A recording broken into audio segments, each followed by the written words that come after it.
KCR SIT విచారణ సందర్భంగా party working president KTR పిలుపు మేరకు నిజామాబాద్ అర్బన్ మాజీ ఎమ్మెల్యే బిగాల గణేష్ ఆధ్వర్యంలో బైక్ ర్యాలీతో నిరసన చేపట్టారు.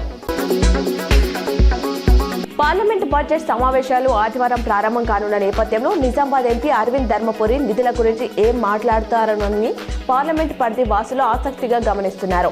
ముఖ్యంగా 500 బెడ్లు ఏఎస్ఐ ఆసుపత్రి నిర్మాణం, పార్లమెంట్ పరిధిలో మూతపడిన చక్కెర ఫ్యాక్టరీల ఓపెనింగ్, నిధుల అంశాలను పార్లమెంట్ వేదికగా కేంద్రం దృష్టికి ఎంపీ తీసుకెళ్తారా లేదా అన్నది వేచి చూడాల్సి ఉంది. గంజాయి స్మగ్లర్ల హిట్ అండ్ రన్ లో తీవ్రంగా గాయపడిన నిజామాబాద్ ఎక్సైజ్ కానిస్టేబుల్ సౌమ్య మృతి చెందింది. ఐసీయూలో వెంటిలేటర్, డయాలసిస్ వంటి అధునాతన లైఫ్ సపోర్ట్ మీద ఉంచిన ఆమె ప్రాణాలు దక్కలేదు. అవయవాల పనితీరు దెబ్బతిన్నడంతో ఆరోగ్యం మరింత క్షీణించింది.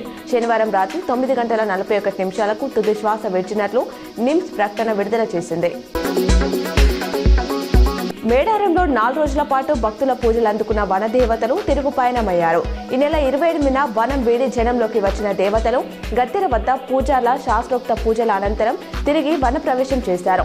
భక్తుల జయ జయ ధ్వనుల మధ్య సమ్మక్క తల్లి చిలకల గుట్టకు, సారలమ్మ కన్నెపల్లికి, గోవిందరాజు కొండైకి పయనమయ్యారు.